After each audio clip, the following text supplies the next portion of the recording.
و ثنا کبریائی بڑائی تقدس اللہ وحدہ لا شریک لائق و زیبا، جو ساری کائنات کا یکا و تنہا خالق مالک پروردگار ہے، جس کی نعمتیں رحمتیں برکتیں ہم پر اتنی زیادہ ہے جس کا ہم اتنا بھی شکر بجا رہے کم۔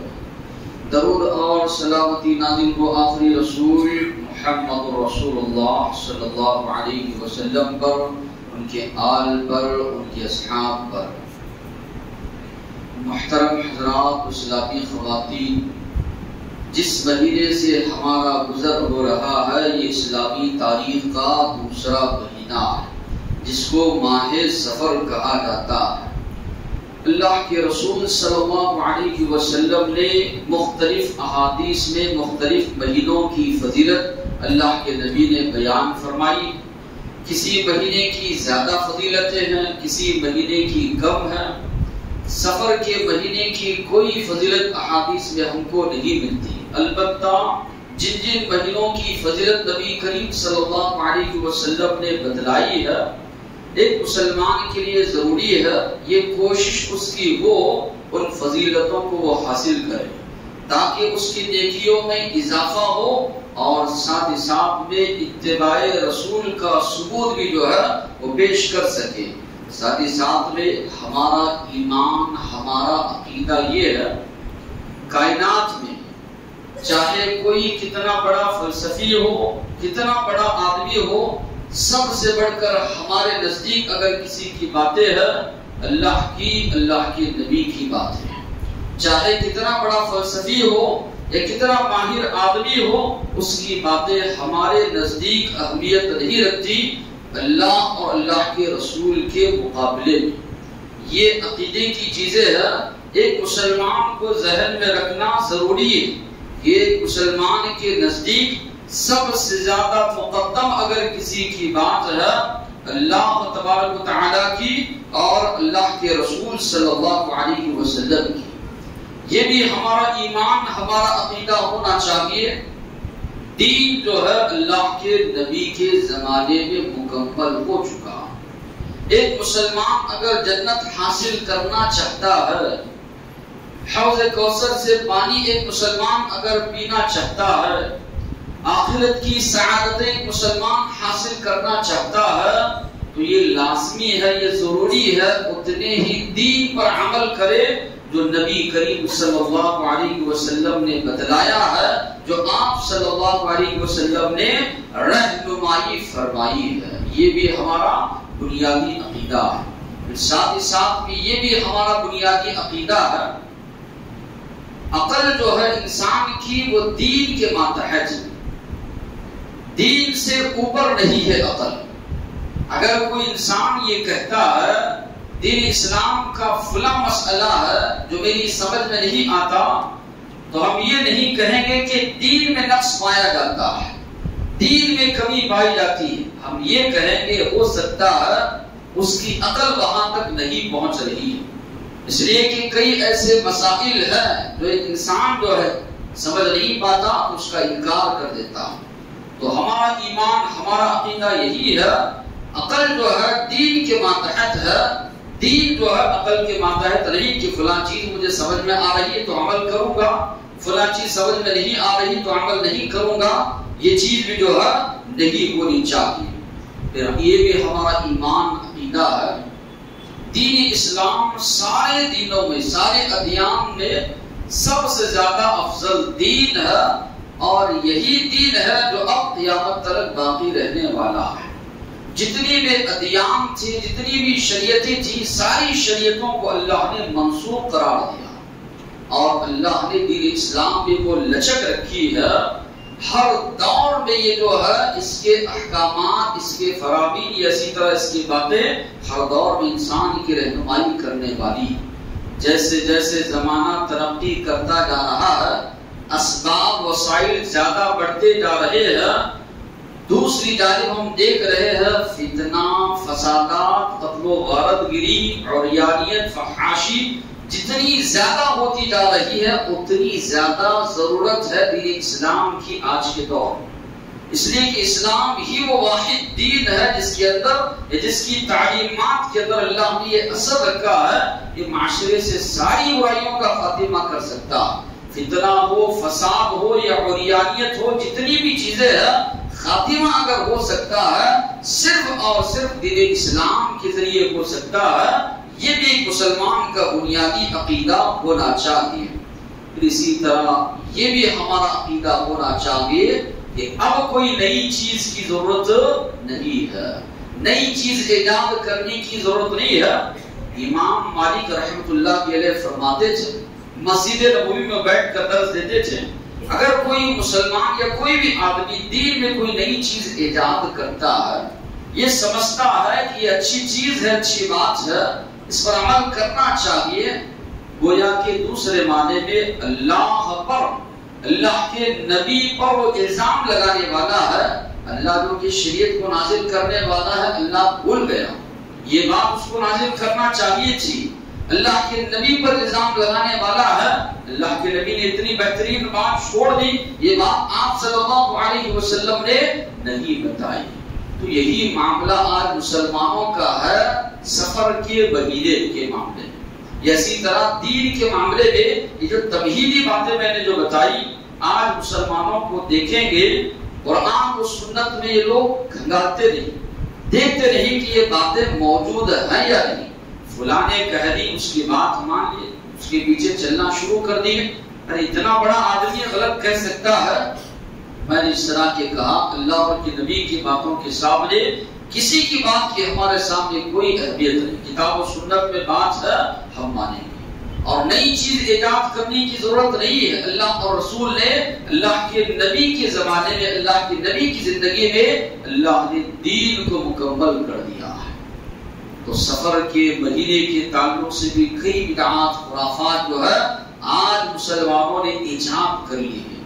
عقیدے کی کئی غلطیاں سفر کے معنی میں، سفر کے مہینے کے معاملے میں مسلمانوں کے اندر آج پائی جاتی ہے۔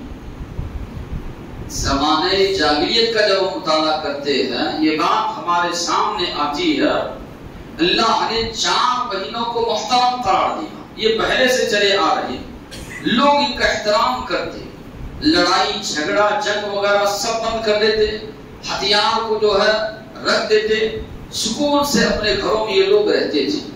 تو 3 مہینے لگاتار ہیں، ذوالقعدہ، ذوالحجہ، محرم، اور درمیان ایک مہینہ ہے رجب۔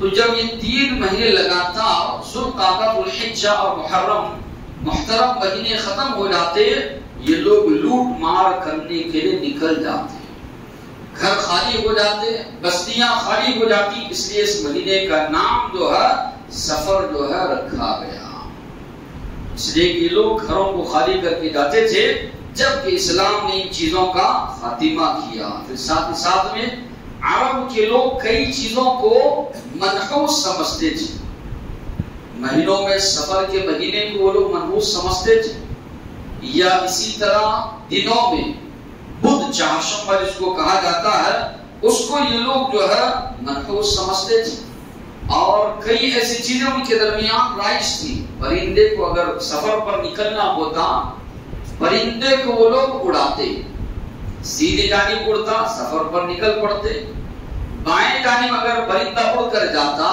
بدشگونی لیتے، بدفعلی لیتے، منحوس سمجھتے سفر کرنے کو، سفر سے وہ لوگ باز آ جاتے، رک جاتے۔ لیکن آج افسوس کا معاملہ ہے کہ قرآن و سنت ہونے کے باوجود کئی ایسے مسلمان آج بھی موجود ہیں جو سفر کے مہینے کو منحوس سمجھتے، خاص کر کے شروع کے 13 دن کو جو ہے 13 تیزی کے ایام یہ لوگ قرار دیتے، یا ان کا عقیدہ یہ بن چکا ہے ان دنوں میں اگر کوئی کام شروع کیا جائے تو نقصان ہونے والا ہے، فائدہ ہونے والا نہیں۔ شادی بیاہ جو ہے کرنا ان دنوں میں منحوس سمجھتے ہیں، منع ہے یہ لوگ سمجھتے، جبکہ قرآن و سنت میں کہیں بھی ایسی باتیں موجود نہیں۔ کئی مسلمان آپ دیکھیں گے جا رہے ہیں، بلی راستے سے گزر گئی، جانور ہے، لیکن عقیدہ یہ ہے راستہ جو ہے تبدیل کر لیتے ہیں، کام جو ہے نہیں بن پائے گا، جا رہے ہیں راستے میں صبح صبح کوئی مانگنے والا آ گیا، کہتے ہیں کس منحوس سے جو ہے ٹکراؤ ہو گیا، دن جو ہے سارے کا سارا بیکار جائے گا۔ ایسا عقیدہ آج مسلمان جو ہے رکھتے ہیں۔ قرآن و سنت ہونے کے باوجود جو ہے آج کل مسلمانوں میں بھی کئی ایسے عقائد جو زمانے جاہلیت میں پائے جاتے تھے، یا ہندوؤں کے ساتھ رہتے رہتے ان کے ساتھ بستے بستے کئی چیزوں کو لوگ جو منحوس سمجھتے ہیں، تو آج کے مسلمان بھی جو ہے اس کو منحوس سمجھتے ہیں۔ تاریخ اٹھا کر اگر ہم دیکھیں گے تو یہ بات ہمیں ملتی ہے، انبیاء و رسول جو کہ سراپا رحمت ہوتے ہیں، خیر ہوتے ہیں، لوگوں کو نیکی کی دعوت دیتے ہیں، خیر کی دعوت دیتے ہیں، بھلائی کی دعوت دیتے ہیں، لوگ جو ہے لوگوں کو ان کی دعوت سے روکنے کے لیے اگر کوئی بھی پریشانی مصیبت آتی انبیاء کے اوپر ڈھکیلتے۔ ان انبیاء کی وجہ سے، ان نبیوں کی وجہ سے، ان رسولوں کی وجہ سے یہ مصیبتیں پریشانیاں ہم پر آ رہی ہیں۔ اللہ تبارک و تعالیٰ نے سورہ یاسین میں فرمایا 3 لوگوں کو اللہ نے بستی کی جانب بھیجا تھا اللہ کا پیغام پہنچانے کے لیے۔ اللہ کی باتیں ماننے کے بجائے وہ تینوں آدمیوں سے لوگ کہنے لگے قالوا انا تطیرنا بکم، ہم تم کو منحوس سمجھتے ہیں۔ جو اللہ کے نبی ہیں، انبیاء ہیں، رسول ہیں، ان کے بارے میں قومیں کہہ رہی ہے کہ ہم تم کو منحوس سمجھتے ہیں۔ لئن لم تنتہوا، اگر تم لوگ نہیں رکو گے، باز نہیں آؤ گے، لنرجمنکم، پتھروں سے مار کر ہم ختم کریں گے، او لیمسنکم منا عذاب الیم، یا دردناک عذاب ہماری جانب سے تم پر ٹوٹ پڑے گا۔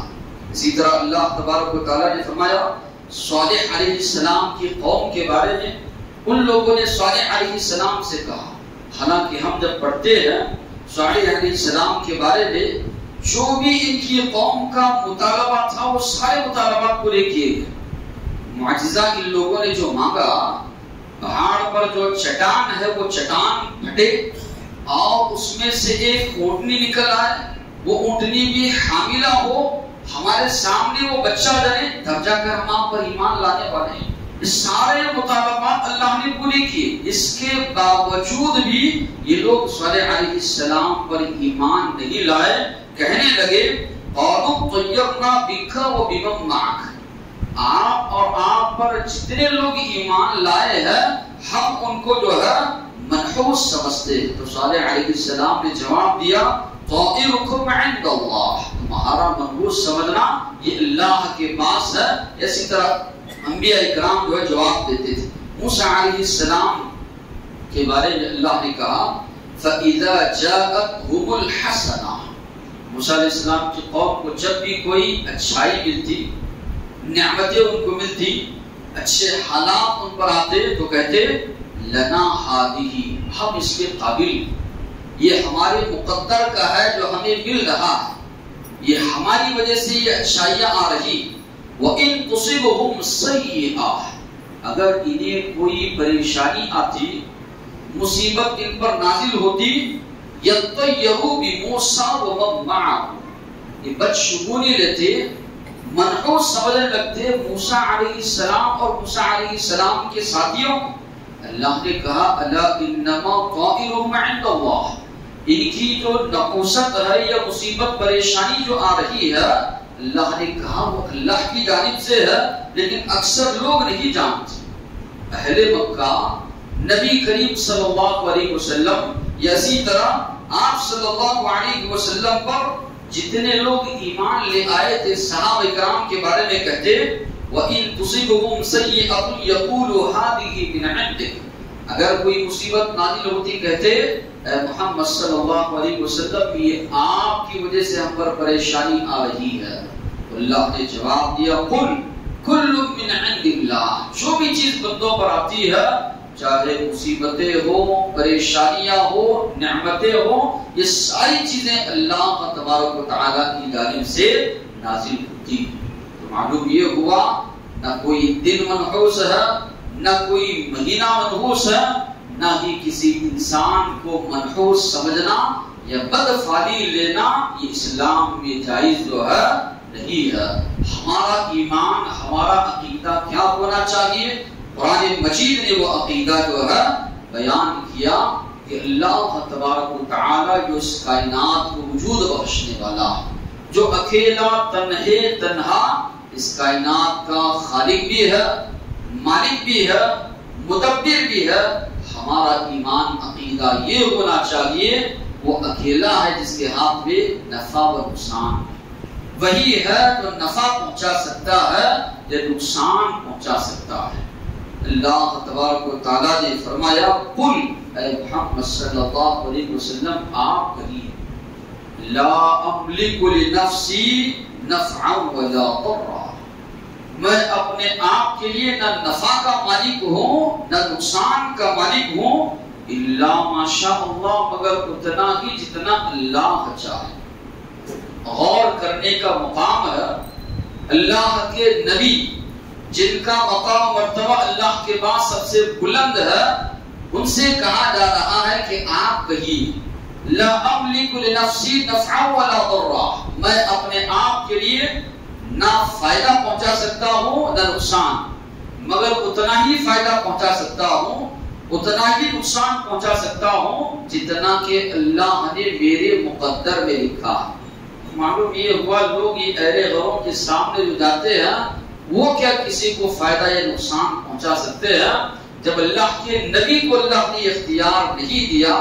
یہ اختیار اللہ نے صرف اور صرف اپنے پاس رکھا کہ نفع و نقصان کا اگر کوئی مالک ہے تو اللہ ہے۔ لو کنت اعلم الغیب، آگے کہا گیا اگر میں غیب کی باتیں جانتا لستکثرت من الخیر، بہت سی بھلائیاں میں اپنے پاس جمع کر لیتا، وما مسنی السوء، کبھی مجھے تکلیف نہیں پہنچتی، ان انا الا نذیر و بشیر، میں تو ڈرانے والا ہوں، خوشخبری دینے والا ہوں اس قوم کے لیے جو ایمان لانے والا۔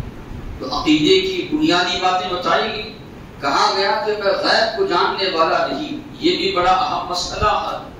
اللہ کے نبی نے کل دن قیامت کے کیا ہونے والا ہے وہ باتیں اللہ کے نبی نے بتائی، قبر میں کیا ہونے والا ہے وہ باتیں اللہ نے بتائی، اللہ کے نبی نے بتائی، کیا کیا سوالات ایک مرنے والے سے ہونے والے ہیں، قبر میں دفنانے کے بعد وہ بھی اللہ کے نبی نے باتیں بتائی۔ تو کئی لوگ استدلال یہ کرتے ہیں اللہ کے نبی کو غیب جانتے تھے تبھی تو بتایا۔ ہمارا ایمان ہمارا عقیدہ یہ ہونا چاہیے غیب کی جو باتیں ہیں، جو ہوا جو ہو رہا ہے ہونے والا ہے، اس صرف اور صرف اللہ جانتا ہے۔ یقیناً اللہ کے نبی نے غیب کی باتیں بتائی اتنی باتیں جتنی وحی کے ذریعے اللہ نے آپ کو بتلائی، ورنہ آپ دیکھیں گے کئی ایسے موقع پر آگے جو بات اللہ کے نبی سے کہی گئی وَمَا مَسَّنِيَ السُّوءُ، مجھے کبھی تکلیف نہیں پہنچتی اگر میں غیب جانتا، تو آپ دیکھیں گے کئی موقع پر اللہ کے نبی کو تکلیفات اٹھانا پڑا۔ مقل قرینا کے لوگ آئے، مختلف قبیلوں کے لوگ آئے، اللہ کے نبی سے کہنے لگے ہمیں جو ہے صحابہ کرام جو ہے چاہیے جو ہمیں دین اسلام سکھا سکے، دین کی باتیں بتا سکے۔ اللہ کے نبی نے 70 صحابہ کو بھیج دیا، لوگ لے گئے، ان کو لے جا کر دھوکے سے شہید کر دیا۔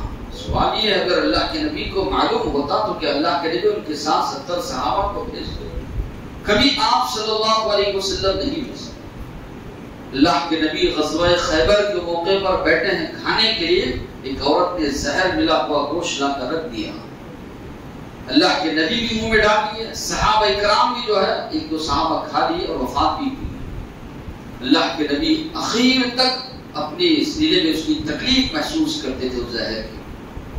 ویسے کئی واقعات ملتے ہیں، تو معنی یہ ہے کہ عقیدہ ہمارا جو ہونا چاہیے وہ باتیں جو اللہ کے نبی کو وحی کے ذریعے بتائی گئی، یقیناً وہ باتیں اللہ کے نبی جانتے تھے، جو باتیں آپ کو نہیں بتائی گئی وہ نہیں جانتے، اس لیے کہا گیا لو کنت اعلم الغیب، اگر میں غیب جانتا بہت سی بھلائیاں جمع کر لیتا، کبھی کوئی تکلیف مجھے نہیں پہنچتی۔ اسی طرح اللہ کے علاوہ جتنے معبودان باطلہ ہیں ان کے بارے میں اللہ نے کہا قل، آپ کہیے افرأیتم ما تدعون من دون اللہ، تمہارا کیا خیال ہے ان معبودوں کے بارے میں جن کو تم اللہ کے علاوہ پکارتے ہو، ان ارادنی اللہ بضر،